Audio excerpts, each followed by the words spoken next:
Now, I can't show this because it'll get you'll get screened. But is that something that you think? Oh my, Steve, don't show me that. Seriously, I'm a married man. Isn't that Don't show me ridiculous? pictures like that. Isn't that ridiculous? Yeah. And you're called book banners if you don't say your mom and dad should be able to decide whether or not you see that. All right. Ready to roll? Yep. All right. Real Texan. Why should this matter to real Texans?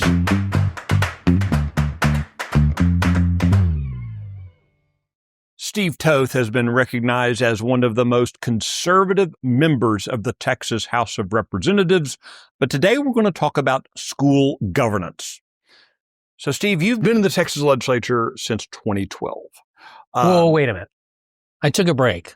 You took a break. 4-year break. Yeah, just a 4-year break. But notably, you're not one of those guys who, goes to the Texas Capitol, does your Texas Capitol things, then goes, and hides yourself from your community. You last year were very involved, and I think very involved might have been an understatement, in the school board races in Conroe ISD and elsewhere, particularly in Conroe ISD. Why was a state representative so involved in seeing the kind of local reform in a school board race? Well, my wife says I'm on a mission to not only be hated in Austin, but everywhere. Okay. So it was in the 86th legislative session. I had a teacher from Conroe Independent School District that came to me and said, and she goes to my church, and she said, we are being told that if Bobby comes to school and wants to call Mary, or Mary comes to school and wants to call Bobby, you call them by their preferred pronoun. And if mom calls up, you don't refer to their daughter as Bobby, you refer to her as Mary. And I said, this can't be true. And she said, Steve, it is. We even asked the district about it, and the district said, yes, this is exactly what you're supposed to do. This is the way Title IX reads. So we did a FOIA. And we got the slide, and by mistake, the school actually sent us an email between David Hostler, who's one of their teachers at Conroe School District, and the guidance counselor. And he said, what you're basically telling me, ma'am, is that if I have a child in my class that has gender dysphoria, I can't tell the parents. And so I called the superintendent, Curtis Null, and he said, Steve, you don't understand Title IX. And I said, I think I do. I said, there are those that make the law, those that argue the law, those that decide the law. I'm the former, and I really do understand Title IX quite well. He goes, no, you don't. TASB has told us that this is the new rewrite of Title IX. I said, Dr. Null, there's no stare decisis. I'll tell you what that is later. There's no court precedence. There's not even a pending case before the courts for the courts to decide on to change Title IX. There's not even an executive order from the Biden administration or the Trump administration or any administration or the Department of Education. This is TASB and TASB alone. So TASB, Texas Association of School Boards, they're quasi-governmental at best. In fact, they're taxpayer-funded lobbying is what they are. Yeah.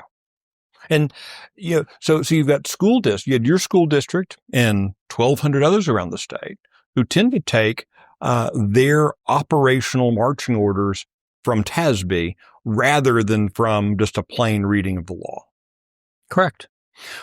Okay. So you've got TASB giving bad advice. You've got Conroe ISD's, call it the bureaucrat class, the educrats, implementing that badly. So why was the school board so important for you to target? So initially I brought this to him, and he said, I didn't understand it. I then got a therapist from our area to set him straight, and he lied and said, no, of course we're going to tell parents. I said, no, wait a minute. You told me on speakerphone with my entire office listening that I didn't have this right. You then said to me, Steve, you don't understand. These kids are suicidal. To which I then said to Dr. Null, you're making them more suicidal. And he said, how am I doing that? And I said, because you're telling these children that are going through distress and are clinically depressed, which 99.9% of them are clinically depressed, 70%, 40% of them are on the autism spectrum. Right. You're telling them that the people that nurture them, that love them, that care for them, that fight for them, that watch over them, mom and dad, cannot be trusted with this terrible decision that they have to make in their lives right now. Because that's what you're telling them. Lie to mom and dad. And so that's what ended our relationship. Mm-hmm. And what immediately transpired was them challenging me in the school board. He then recruited the head of the Counter-Independent School District Foundation to run against me in the primary, which that didn't go over well for me. It didn't go over well for her at all. We crushed her. And it was right after the primary that 3 women came up to me and said, "We'd like to run for school board. How do we do that?" Mm-hmm. And so I went out and helped them raise money, and they won all 3 of the races. And but they didn't have control of the board. Mm-hmm. And the school board was so impressed with me helping them knock 3 other candidates off that then they ran the president of the school board after me. And they said the only reason that the president of the CISD Foundation lost is because she only spent 3 months running. And, Skeeter's going to have a whole year to run and raise money. And Karl Rove was more than excited about that. And so the Associated Republicans of Texas got involved in the race, and they spent over $500,000 trying to take me out. And we were not, it's frustrating because we were only able to beat Maris. I only got 63% of the vote, and we didn't, we got 64% this time. Right.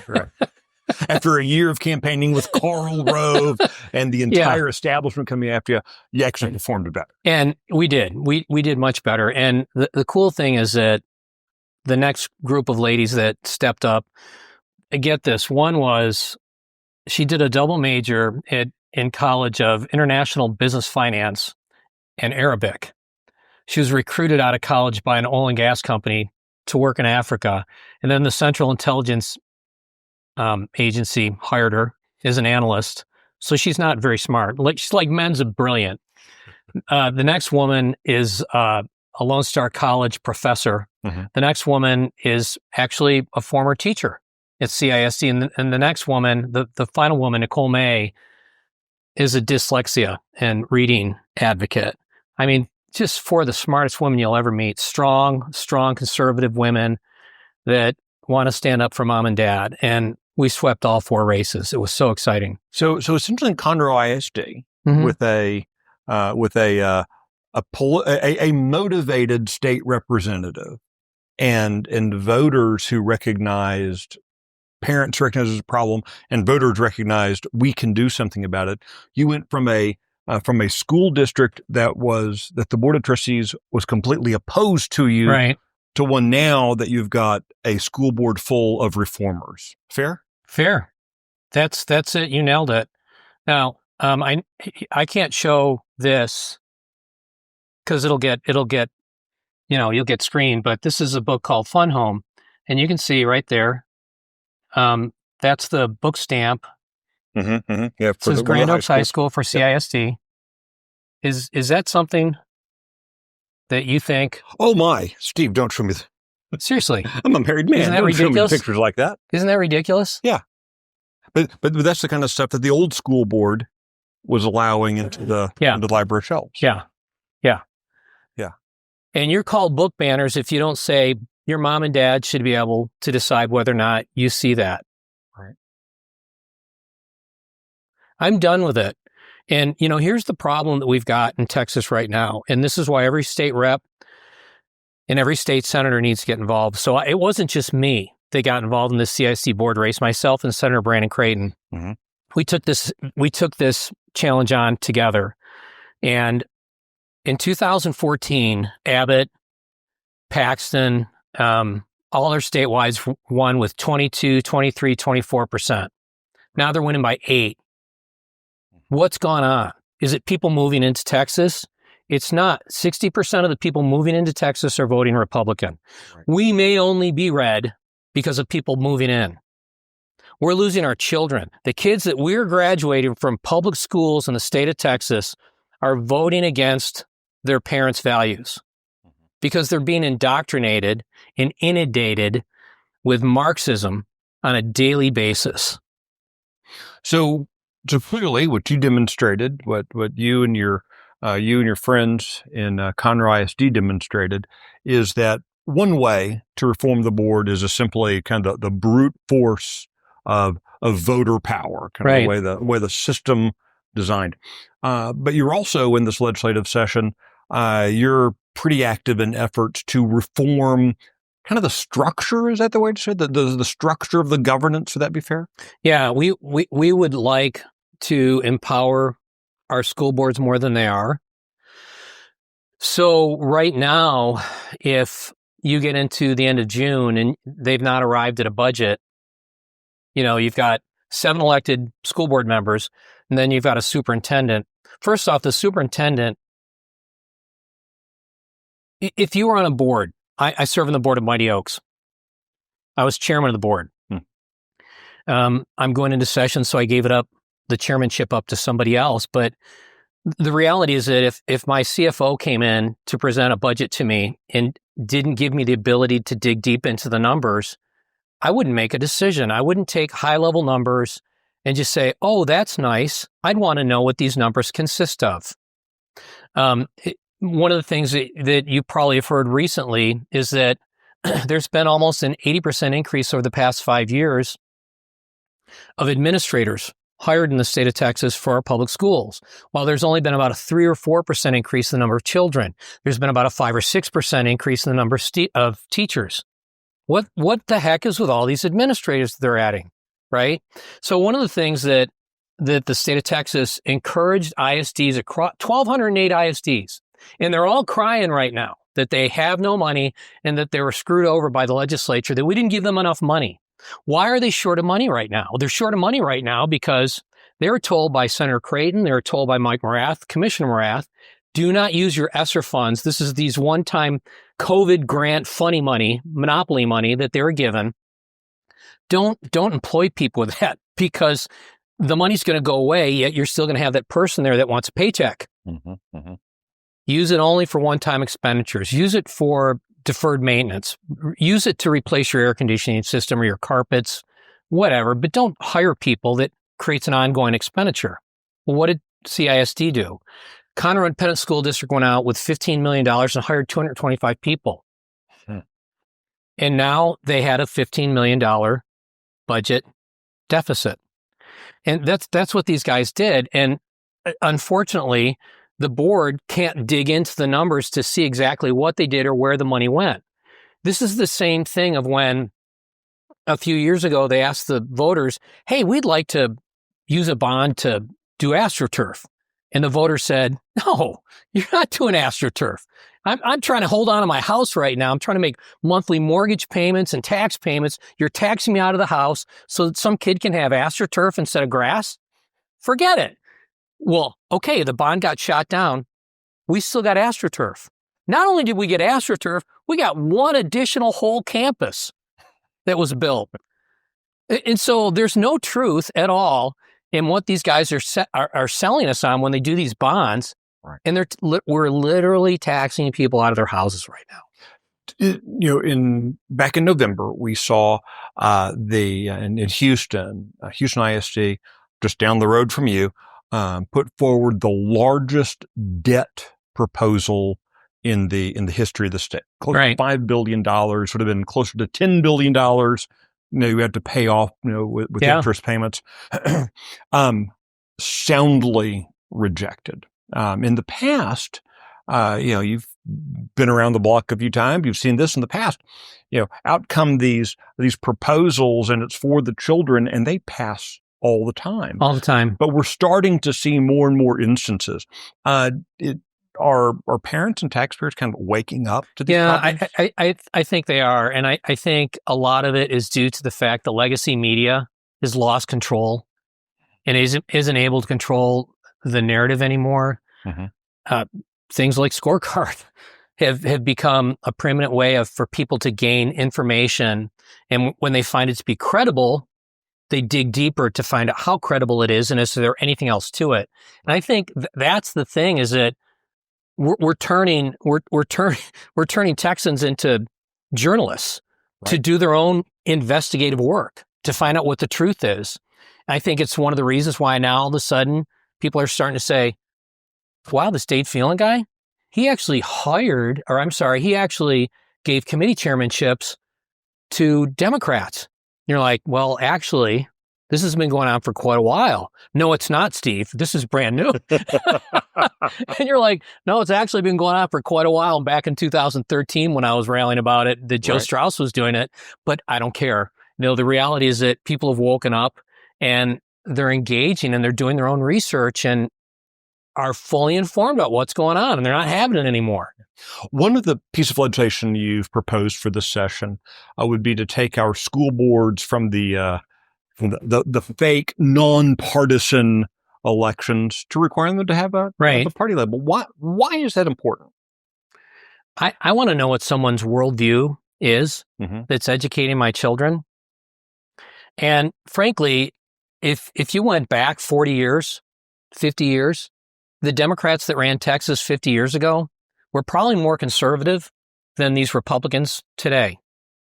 And if you even go back 20 or 30 years ago, the only difference between Republicans and Democrats, they're both, when it came to crime, each one beat their chest as who's stronger on crime and keeping our city safe.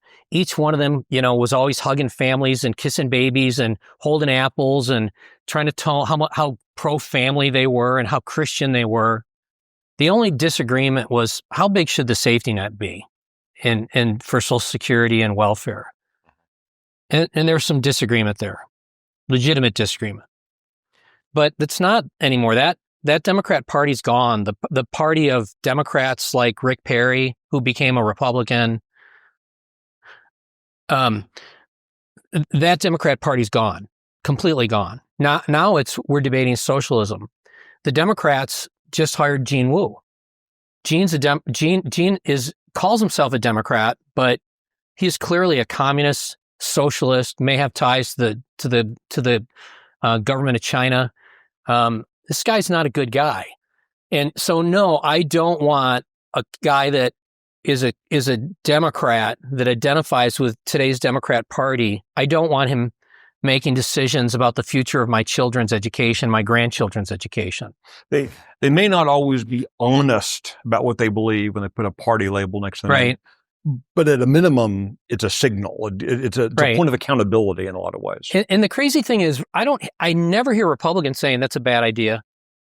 I only hear Democrats saying that's a bad idea. Right. It's kind of like, I think if I were in California, it would be the other way around, right? But we're a red state, and we want to know who you are. Are you a Republican or are you a Democrat? Do you think that the state should have more control over our children? Do you think that teachers and administrators should have more control over our kids? Or do you think mom and dad should? It feels like a lot of the legislature, the Texas legislature, you have folks who previously served on school boards, that in many ways the Democrats have correctly viewed city councils and school boards as kind of a bench building area. And it in is. Texas, it's the minor leagues for them. Yeah, and in Texas they get away with running these folks without giving them any, without dirtying them. Correct. With a party affiliation, and you're in many ways seeking to undermine their bench. Yeah, and that's what did it, honestly, in Colorado, was local investment for tomorrow. It was the LIFT program that they did in Colorado and turned it blue.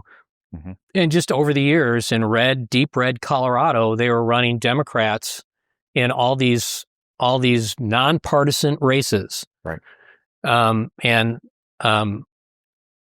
Look, I think the most partisan thing in the United States is the school district. Mm-hmm. This is where the biggest fight is. This is where tomorrow's fight is. This is where today's fight is. And if we're not willing to have it now, then we will lose Texas. What advice would you give to parents, taxpayers, who look at their school district and say, something doesn't seem right?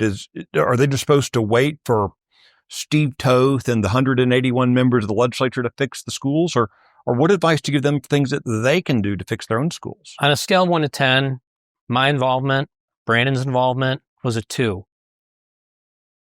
It was parents waking up to see what's going on at CISD that rode in on the white horses and made this happen. So for the past 3.5 years, the level of parent participation in our school board meetings has just been through the roof. The number of parents that have shown up to speak, through the roof. The number of parents that came out into the parking lot and worked the parking lot, the number of parents that went to Republican Party meetings and insisted that the Republican Party of Montgomery County endorse in these races, that they sit down with these individual members and that they endorse. And then the way that they opened up their pocketbooks so that we could mail out voting guides. It made all the difference in the world. But look, if you're a state rep, you have a responsibility. You're called a representative. You don't represent the swamp. You don't represent public education. You represent the people that sent you there. You don't represent the institution of public education. I am very pro-teacher. I want to see teachers make more money. I don't want to see a top-down solution. I want to see a bottom-up solution that includes moms and dads and teachers being able to work together to make our schools better. That has to happen. But the solution at the end of the day is parents getting involved. Outstanding. Well, Steve Toth, thank you so much for your time. I appreciate it. Good to be with you. Thanks. And thank you for joining this conversation with Real Texans.